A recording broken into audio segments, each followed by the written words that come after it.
Welcome to Advice for Grad Students. I'm your host, Phil Hahn, and today I have with me Josh Shifrinson, who is an associate professor at the School of Public Policy at the University of Maryland, but most importantly, he's a fellow alum of MIT SSP program. Josh, welcome to Advice to Grad Students.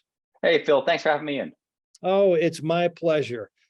Just a reminder that the comments made to that today are of our own and aren't those of any institutions that we belong to. Okay, so disclaimers out of the way. Josh, why did you pick the topic of developing a network or community of scholars? Well, when I was thinking back on what I wish I had known in graduate school, figuring out how to develop a community, by which I do not mean necessarily an intentional act, but simply how to develop a community of people that you trust, can turn to for advice, can turn to bat around ideas, is something I realized is one of the most critical facets of being a political scientist and being a professor, and something that's really not taught or explained or even referenced in any deep way. So it's something I really feel should be communicated to those going forward. Well, I concur. I mean, we were in the same cohort together starting out, and I have to admit that you are one of the most networked people around in a very good professional way. So over to you. What advice do you give? Well, so with that disclaimer out of the way, I don't think of myself as a social person, which is somewhat horrifying when people tell me I have a good network, because I keep wondering, is this the one-eyed man being king in the land of the blind? But when I think back upon this, what finally dawned on me is that graduate school in professional political science, it's a profession, right? But it's not just a profession. It's not just a professional enterprise. It's also a very personal enterprise. You get hinted this at a school like MIT when you're in grad school with your colleagues and you're batting around ideas, you're drinking late at night, you're going out for the $5 that you can afford for dinner. But when you enter the workplace as well, you have to remember, this is a personal enterprise. These are people's ideas, concepts, years of research being batted around. So one of the key critical tasks in developing a network is something to remember that these are people too. They've committed, they sacrificed in terms of opportunity, in terms of their time and energy. They've committed to the research enterprise.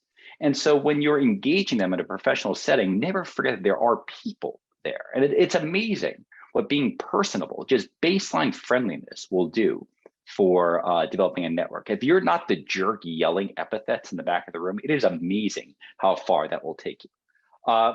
Which is to say, be friendly and approachable in professional settings, right? Which sounds like something you teach kindergartners, but you'd be amazed at how academics tend to forget this. And by the same token, if you're in a professional setting, don't be one of those people who only wears a mask, right? Don't be so grim-faced and stone-faced that there is no person there. We all know that there's anxiety, there's passion that goes into research, there's time and energy that goes into research, there's time with family and friends that have been foregone for this. So don't be afraid to express some frustration at parts of the research, some joy when something goes right, some enthusiasm for someone else's research. It is amazing what an honest human emotion can do for attracting people just to you and just developing, being known as a respectable, friendly, engaged scholar who values people and values research for what they are. Related to that, especially as you move up in the profession, don't kiss up and punch down, right? Networks have to be hierarchical and they also have to be lateral.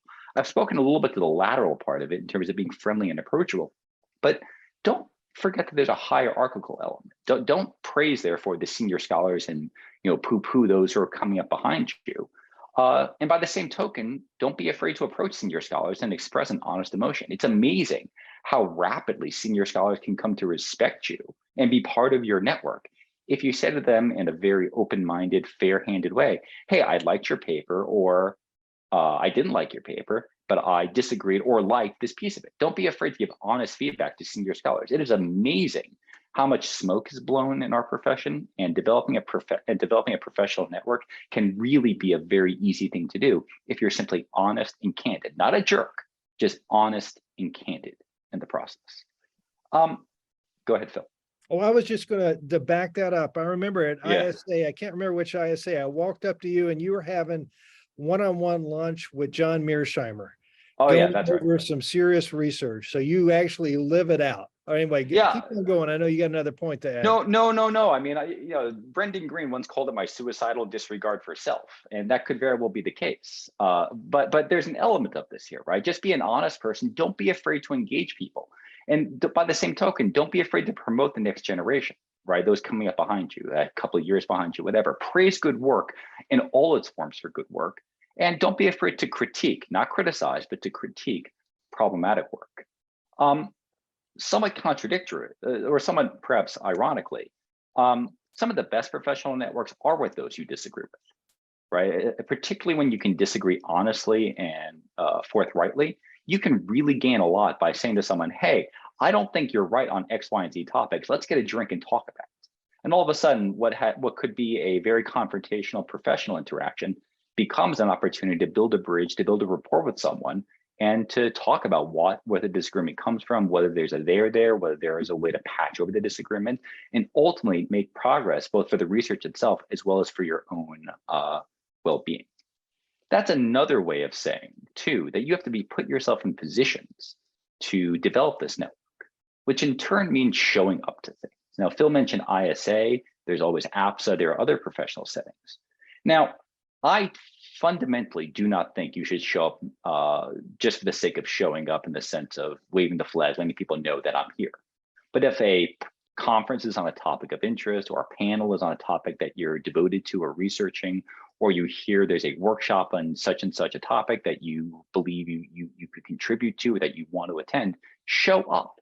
Don't simply be the person who says things to be known from the back of the room, but show up and try to be engaged. Again, engage with the research, engage with the people, and don't be afraid to say, let's continue this conversation offline to keep the ideas flowing even after the event ends.